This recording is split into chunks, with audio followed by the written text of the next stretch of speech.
किसी तो बचने के लिए और कुछ पाने के लिए कहीं जाते हैं कि हाँ इस चीज़ से बच जाएँ तो वहाँ पर रहते हैं।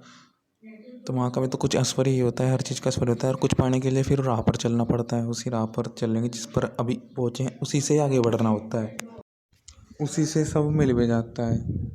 और ये नहीं करना जैसे कि फूल सूंघते हैं, जैसे कि उदाहरण के तौर पर ले लें कई फूलों में, जहाँ कर कि जंगलों में रहे, वहाँ पर क्या है कि जिससे आराम मिल रहा है, तो ऊपरी ऊपरी चीज़ देखोगे तो आराम मिलेगा, परंतु जो हमें आराम भी लेना है साथ साथ में अलग किया था इससे कि जिससे कि इनसे आराम मिल पाए, जिससे इन दुख से आराम मिल पाए और एक उत्साह की लगन लगे, सुख की सोच जगे जिससे कि उत्साह हो।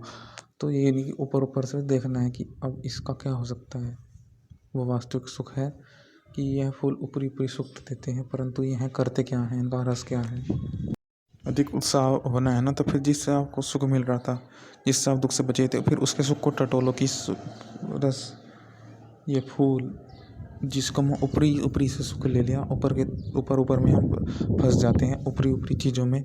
तो उसके अंदर भी जाकर देखें कि कैसा इसका रस है, कैसा इसका फूलों की चीज़ होती है अंदर, कैसे इसके तेल होते हैं, कैसे इसकी महक होती है। तो सब कर्म करेंगे, फिर जानेंगे, फिर उपयोग होता हुआ देखेंगे, तो फिर जीवन में पता लगेगा कि हाँ वास्तविक सुख क्या है। यहाँ जो मुझे कि हाँ जो मुझे इन चीज़ों से सुख मिला, इसकी पहुँच कहाँ से आई, इसका सोर्स कहाँ है, इससे आई कहाँ से है सुख, तो मैं कहाँ से, मुझे अनुभव कहाँ से हो रहा है। मतलब कुछ दुख से बचे हुए किसी जगह का हमने आश्रय लिया, वहाँ पर हम दुख से बच गए। हम वहाँ एक दुख से तो बचे ही, साथ साथ में एक सुख का अनुभव हो रहा है, परंतु वो सुख किस सुख पर जाने के लिए कह रहा है कि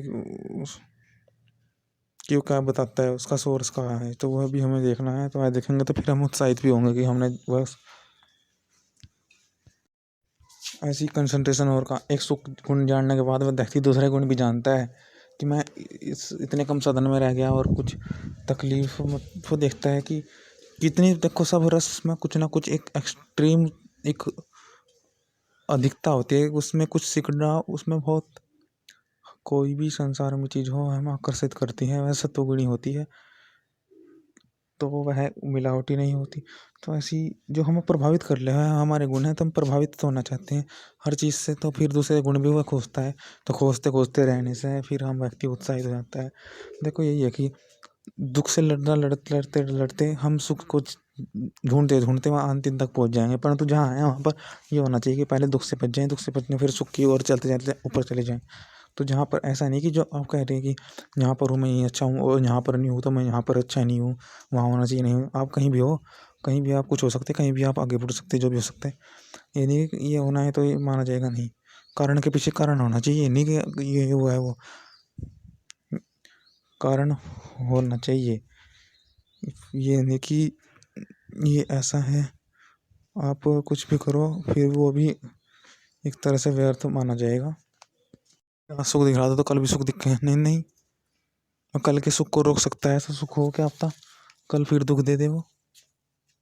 मतलब कल के लिए हमने मेहनत की नहीं तो फिर कल तो दुख मिलेगा, जो हम चाह रहे थे वो हमें मिला नहीं तो दुख ऐसे लिए होता है। हमें जो चाह रहे होते हैं हम वो हमें मिला नहीं तो दुख ऐसे लिए होता है। तो हम चाह रहे थे, अब हमने कुछ ऐसा किया नहीं, परिश्रम ऐसा सुख कारण का सुख ढूंढा नहीं, जो मिल रहा है ऊपरी से देख रहे हैं, परंतु जो दिखता है वो भी तो नहीं होता ना। तो हम समझ रहे हैं वो थोड़ा ही कि ये जरूरी थोड़ा ही है कि ये सुख सुख ही होगा। और जिस कारण को आप ढूंढ रहे हैं वह कारण आपको अगली बार उस कारण को अगला सुख कारण पर निर्भर होगा ना, तो अपने सुख का कारण बने, क्योंकि आगे आप किसी कारण में होंगे तो उस कारण में आपको अन्य कारण से चलना पड़ेगा ना। आप किसी कारण को ढूंढना चाहोगे तो उस कारण से आपके पास दूसरा कोई कारण होगा तो वो कारण से कारण का मदद करेगा, वरना आप फंस जाओगे। तो ये जरूरी नहीं कौन क्या खुशी है कब खुशी नहीं है ये दुखी होगा जी, कोई कारण से वो आगे बढ़ेगा और कोई कारण उससे पहले से है, तो कारण कारण आपस में मिलेंगे और सुख बढ़ जाएगा। ओम।